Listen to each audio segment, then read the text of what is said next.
E aí pessoal, tudo tranquilo? Vamos para mais um vídeo então. O vídeo de hoje é recursos minerais e fontes de energia. Quero saber se tu já te inscreveu aqui no canal. Lembra de deixar o like aí no final para dar aquele apoio para a prof, certo? Então vamos começar diferenciando o que é mineral e o que é minério. A ideia de mineral é o quê? São compostos químicos que estão presentes na natureza e que formam diversas rochas ou minerais, certo? Ou seja, são compostos químicos naturais. Diferentemente do minério, que é a palavra minério está relacionada ao quê? À exploração desses minerais enquanto recurso econômico, certo? Quando o mineral passa a ser utilizado como uma fonte de renda, como uma forma de exploração econômica, ele passa a ser chamado de minério, certo? Então é aquela situação, nem todo mineral é um minério. Tranquilo até aí, pessoal? Então, algumas questões. Quando a gente trabalha com recursos minerais, a gente tem uma série de distinção entre eles. Eles estão presentes em todo o nosso cotidiano, no nosso dia a dia, mesmo que muitas vezes a gente não perceba. É aquela situação, essas paredes que estão aqui são paredes que, para composição da massa, enfim, que foi utilizada para assentar os tijolos, foi utilizada areia. Os próprios tijolos, né, são feitos de argila, também é um mineral e que é também um minério, pois é aproveitado desta forma, certo? É explorado economicamente. Então, dentro dessa variedade de recursos minerais que temos ao nosso redor, nós começamos com os minerais metálicos, certo? Temos ouro, cobre, ferro, níquel, a própria bauxita que dá origem ao alumínio, né? Então nós temos uma diversidade bastante grande de minerais metálicos, né, de recursos minerais metálicos que são utilizados para uma infinidade de usos, seja a construção civil, seja as embalagens para a indústria de alimentos, certo? Continuando, nós temos também os minerais não metálicos. Exemplo que eu falei para vocês anteriormente, então, a areia, o granito, o calcário, o basalto. Então, são recursos que são utilizados, mas que não são metálicos, são rochas que a gente utiliza. E aí, dentre esses não metálicos, eu poderia pensar em toda a questão das gemas, né, das pedras ornamentais, né, que são utilizadas, as pedras preciosas, semipreciosas, enfim. E aí nós temos também os recursos minerais energéticos, ou seja, são aqueles que a partir deles nós conseguimos produzir energia. Então, o petróleo, né, que tem um combustível de origem fóssil, o gás, né, o gás natural que está associado a essa questão do petróleo, o carvão, né, aí quando eu falo do carvão, eu estou falando do carvão mineral, certo? Não estou falando do carvão do churrasco, tá, gente? O carvão do churrasco é outra coisa. O carvão do churrasco, ele é feito a partir da queima da madeira, certo? Jamais poderíamos usar o carvão mineral para fazer churrasco, morreríamos intoxicados, certo? Não é uma boa ideia. E aí temos o urânio também, né, enquanto elemento que emite radiação, e a partir dele pode-se gerar energia nuclear, certo? Então, pensando em todos esses recursos, nós sabemos o quanto eles são úteis no nosso dia a dia. Porém, sabemos também que muitos desses recursos são desperdiçados, né? Por quê? Por que são desperdiçados? Porque muitas vezes se consome desenfreadamente sem pensar nos recursos naturais do nosso planeta e esses recursos são finitos, certo? Esses recursos minerais, eles não se formam novamente, certo? É um recurso que se esgota. Então, cabe a nós, seres humaninhos, utilizarmos da melhor forma possível e da forma mais consciente possível. Por quê? Porque a própria exploração desses recursos gera uma série de impactos. Eu tenho a questão do desmatamento, né, que muitas vezes é feito para que se chegue ali aonde está aquele determinado recurso mineral. A poluição hídrica, né, recentemente vocês viram vários casos de contaminação de aldeias inteiras pelo mercúrio utilizado na extração do ouro, né, no garimpo de ouro. Nós temos a questão da poluição sonora. Em muitas formas de exploração se usa também a questão de explosivos. Isso gera um impacto também para toda a fauna e toda a flora do entorno. A alteração do relevo, sim, nós temos muitas vezes a abertura de grandes crateras para que se possa retirar o minério ali existente. Além disso, a erosão dos solos, né, a erosão daquela forma de relevo como um todo. Por quê? Porque tu acaba modificando a estrutura toda. A questão da degradação, degradação / contaminação dos solos, tá? E muitas vezes são solos que acabam se perdendo, que tu não consegue mais usar para agricultura.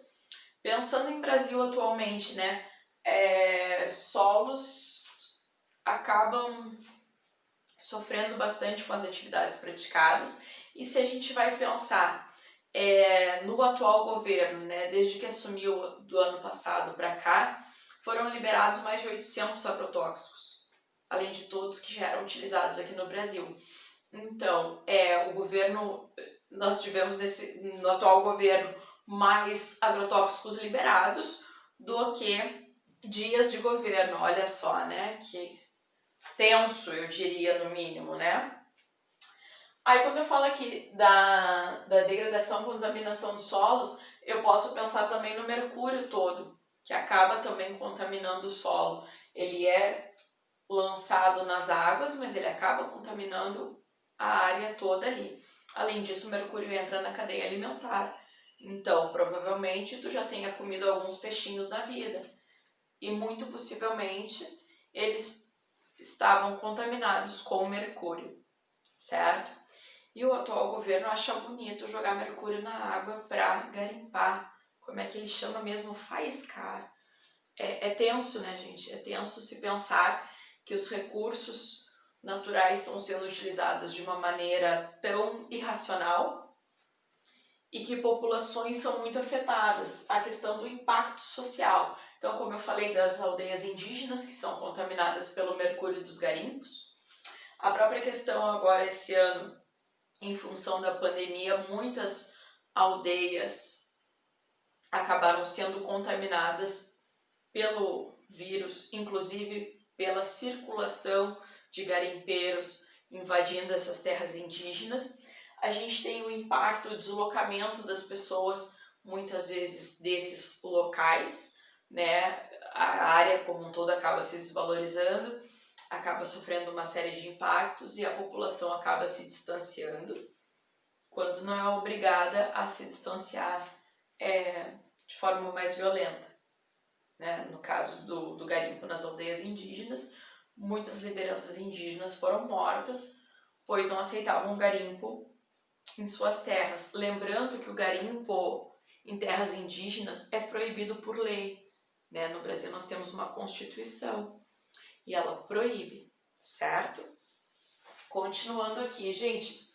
Então, pensando em todos os recursos minerais, alguns deles vão nos dar, sim, energia, tá? Vamos devagarinho pensando nas fontes de energia. Nós temos as fontes primárias, né, que são as fontes que ocorrem naturalmente na natureza. Nada redundante. Mas o que eu quero dizer é o quê? Por exemplo, uma planta utiliza a energia do Sol para realizar a fotossíntese, né? Mas essas fontes primárias de energia, o Sol, a água, o vento, o gás natural, o petróleo bruto, têm o seu papel no ambiente natural também. E aí nós temos as fontes de energia secundária, ou seja, que tu usou uma fonte natural para chegar até ela. Então, eletricidade, eu posso produzir eletricidade utilizando algumas dessas energias primárias, tranquilo? A questão da gasolina também, a gente não tem a gasolina pronta na natureza. Ela é feita a partir do quê? Do refinamento do petróleo, do processamento do petróleo bruto, né? Do próprio petróleo. A gente tem diferenças nas propriedades do petróleo bruto. Ele é um líquido bastante viscoso, né? E escuro. Bom, dei um parâmetro do que a gente mais está acostumado a ver como petróleo, mas eu posso ter variações, eu posso ter um petróleo bruto mais claro, mais escuro, mais denso, mais viscoso, menos viscoso, certo? Tudo depende do que? Do local onde ele foi formado e o processo pelo qual ele foi formado, que ocorre algumas pequenas variações conforme a diversidade que temos de ambientes em nosso planeta, certo? Lembrando que atualmente não temos mais condições para a formação de petróleo na natureza.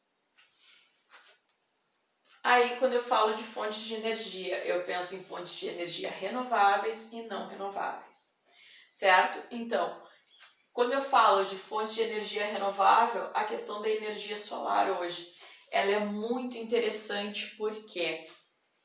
Porque tu consegue produzir a energia utilizando o sol, através de painéis fotovoltaicos, ou mesmo simplesmente a questão do calor para aquecimento, né?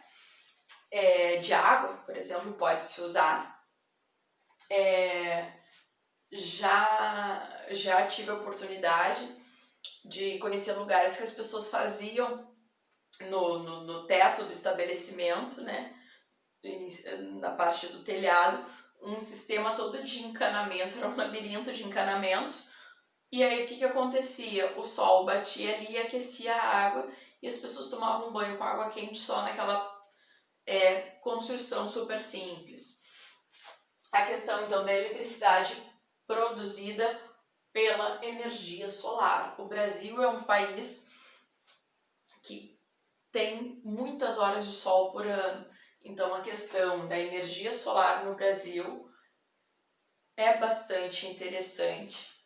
A questão da energia eólica também é bastante interessante. Nós temos os aerogeradores, que parecem grandes cataventos com as suas pás, que são movimentados pelos ventos e que produzem energia eólica, né? Energia elétrica através do vento. O que acontece? Tem impacto? Tem algum impacto também, porque nós temos uma mudança na paisagem, nós temos, dependendo do lugar onde eles forem instalados, uma alteração da fauna que vive ali, né? A alteração dos hábitos. Além disso, provoca um certo ruído, então não é interessante se ter esses aerogeradores muito próximos a áreas urbanizadas, às residências das pessoas. A questão da biomassa, tá? Que no Brasil é bastante forte. Se a gente vai pensar o etanol, né? O álcool produzido a partir da cana-de-açúcar, né? É uma fonte de energia renovável. Muitos carros no Brasil trabalham com álcool e gasolina. Hoje também muitos trabalham com gás natural. Lembrando que o gás natural seria não renovável, tá? Mas a questão da biomassa, no Brasil se passa a produzir o etanol com a cana-de-açúcar, principalmente a partir da década de 70, da grande crise do petróleo, né? Que o preço do petróleo foi às alturas, então o Brasil buscou uma forma de minimizar os impactos desta crise. A questão dos geysers também está relacionada ao quê? A aproveitar o calor interno da Terra, né? A questão da energia geotérmica. E os geysers têm essa questão também de expulsar a água a altas temperaturas, então pode ser usado também para produção de energia, para atendimento das necessidades dos seres humanos. A questão da energia das marés também, né? Claro, exige uma infraestrutura muito grande, não é todo o litoral que é propício a esse tipo de construção, né, da energia maremotriz, que a gente chama, né, das fontes de energia de maremotriz, mas é possível sim em alguns litorais se construir. Aqui no Brasil não usamos muito não, viu, gente? Muito, nada, né? A questão então das fontes não renováveis. Aí eu trabalho com a questão da energia termoelétrica, energia que é produzida através da queima, seja a queima do óleo, do gás natural, do carvão ou da biomassa. Lembrando aqui que a biomassa é renovável, tá? A biomassa em si, por quê? Porque eu tenho como produzi-la novamente. Eu posso conseguir mais bagaço de cana, eu posso usar mais a casca do arroz, eu posso usar mais o cavaco da madeira, que são aqueles restos da madeira que não vão ser utilizados, né? Então eu tenho como fazer isso. A questão de energia termonuclear, eu vou trabalhar com elementos como urânio e aí eles são finitos, né? São elementos que têm esse potencial para a produção de energia nuclear, porém eles são finitos na natureza. Além disso, a questão da energia termonuclear ela é muito controversa, porque ela gera sim bastante impacto. Foi muito utilizada no passado, né? Vários países no mundo estão desativando suas usinas nucleares. Por quê? Porque ela gera resíduo, né? Esse resíduo precisa ser muito bem acondicionado para que não cause grandes acidentes. A gente teve um grande acidente nos anos 80, que foi a questão de Chernobyl, né, que todo mundo já ouviu falar desse grande acidente nuclear. Então as pessoas, como um todo, têm muito medo de como essa energia pode se processar. No Brasil nós temos a usina nuclear, produz muito pouco, foi gasto um volume absurdo de dinheiro, muito foi desviado, muito foi superfaturado e ela é pouco efetiva energeticamente. Além disso, para se resfriar os geradores dessas usinas termonucleares, se usa água, certo? Qual o problema? Quando tu devolve essa água para o ambiente, ela está muito quente e isso acaba também prejudicando toda a vida aquática ali onde essa água é lançada. Certo? Questão muito importante a se pensar em relação às fontes de energia, a questão da energia num país. A energia, gente, é um setor estratégico. Um país precisa ser autossuficiente energeticamente para não depender de outros países. A própria questão da soberania de um país está muito relacionada a essa autossuficiência. E muitas vezes a soberania de um país é ameaçada por ele ter esses recursos energéticos. Vide o que está acontecendo com Venezuela, né? Um país que faz parte da OPEP, né? Da Organização dos Países Exportadores de Petróleo, exportadores e produtores, enfim. E a gente vê sempre várias intervenções, tentativa de se apossar dos recursos, certo? No Brasil, pensando estrategicamente, titio Getúlio Vargas, aqui da terrinha, né, pensava estrategicamente, tanto é que criou a Petrobras, Vale do Rio Doce. Vale do Rio Doce, ela foi privatizada no governo do Fernando Henrique Cardoso e se transformou só na Vale. Lembrou desse nome, Vale? Ah, então não lembrou? Lembra Brumadinho? Lembra Mariana? Crimes ambientais. Por quê? Porque a empresa privada está preocupada com o seu lucro, não está preocupada com o impacto social e com os impactos ambientais que a exploração do ferro causou. Mas voltando à questão da Petrobras, né, criada pelo titio Getúlio Vargas, o que acontece? A Petrobras, ela passou por vários processos, né, processos de mais investimento, mais autonomia, descoberta do pré-sal e tudo mais, e depois o desmonte todo que foi feito da Petrobras no momento atual, a venda do pré-sal, esse desmonte todo que a gente está vivendo no país hoje. E isso se reflete no quê? Na falta de autonomia que o Brasil começa a enfrentar e vai enfrentar cada vez mais em função de quê? De suas políticas neoliberais que acreditam que tudo deve ser privatizado, que a mão invisível do mercado vai tomar conta. Qual o problema, gente? Setor estratégico, ele tem que ser do Estado. A partir do momento que tu privatiza um setor estratégico, tu fica na mão de uma empresa privada que está preocupada simplesmente com o lucro, certo? Aí o que acontece? Situações como a gente viveu há pouco, o apagão no Amapá. Dias e dias e dias e dias e dias sem luz. Ai, professora, mas ficar sem luz não é nada. Não é nada? Pensa no calor, sem um ventilador, sem ter luz para tu botar aquele coisinha contra os mosquitos na tomada, sem um ventilador para tu poder dormir. Nem tô falando em ar-condicionado. Pensa na comida. Pensa em frutas, verduras, legumes se estragando. Já pensou como tu ia fazer a compra? Tu vai passar o cartão como? Não tem luz. Vai usar a internet como? Não tem luz. Compreende? Um hospital se vira como? Então, uma série de problemas, o Estado se tornou um caos. Então, o que a gente teve? Uma privatização do sistema de energia elétrica. Com essa privatização, a empresa lucrou.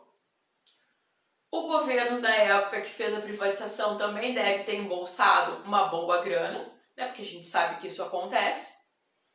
E a vida da população ficou como? Antes mesmo do apagão, gente, as contas de energia elétrica lá eram absurdamente caras. Muito mais caras do que as nossas aqui no sul. Entendem? Então, o que acontece? Quando tu privatiza esse setor, a população fica nas mãos dessa empresa, certo? Essa empresa não foi responsável com os cidadãos, não foi responsável com aquele estado. Vocês já pensaram também quantas indústrias deixaram de produzir? A roda do capitalismo não estava girando, gente. Se tu não pensa nas pessoas, tu pensa no capitalismo. Então, tu pensa o quê? Que algumas empresas lá no Amapá não estavam conseguindo produzir. Certo? Não, certo não, né, gente? Completamente errado. Entendam que privatizar serviços essenciais é tu ficar na mão de alguém, tu te colocar na mão de alguém, tu te colocar na mão dessa iniciativa do mercado que visa somente o lucro. Certo? E aí aqui uma questão. Para que o país tenha desenvolvimento econômico, a disponibilidade de energia é fundamental. Para que tu desenvolva a indústria, é necessário ter energia. Para qualquer atividade econômica que vá se realizar, é necessária energia. Certo? O Brasil, gente, é um dos países com maior potencial hidrelétrico do mundo. Tá? A gente consegue produzir energia,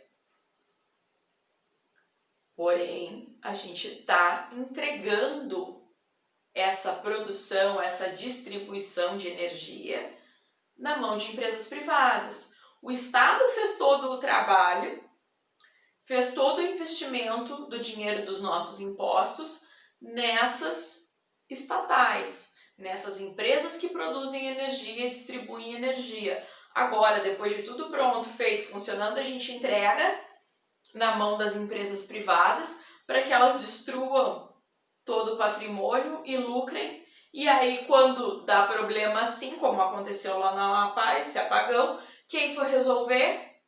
O Estado, né? Porque a empresa largou. Entendem? Espero que entendam. Espero que entendam o quanto é estratégica essa questão dos recursos minerais e das fontes de energia. E que para se ter um desenvolvimento real de um país, esse setor estratégico, assim como o abastecimento de água, assim como as telecomunicações, devem estar em poder do Estado, certo? Um Estado laico, um Estado democrático. Tranquilo até aí, pessoal? Então, eu vou dar licença para vocês fazerem o print. Faz o print, organiza teu caderno, faz as atividades. Dúvidas, preocupações, inquietações geográficas, manda um direct lá no @geografialinda, certo?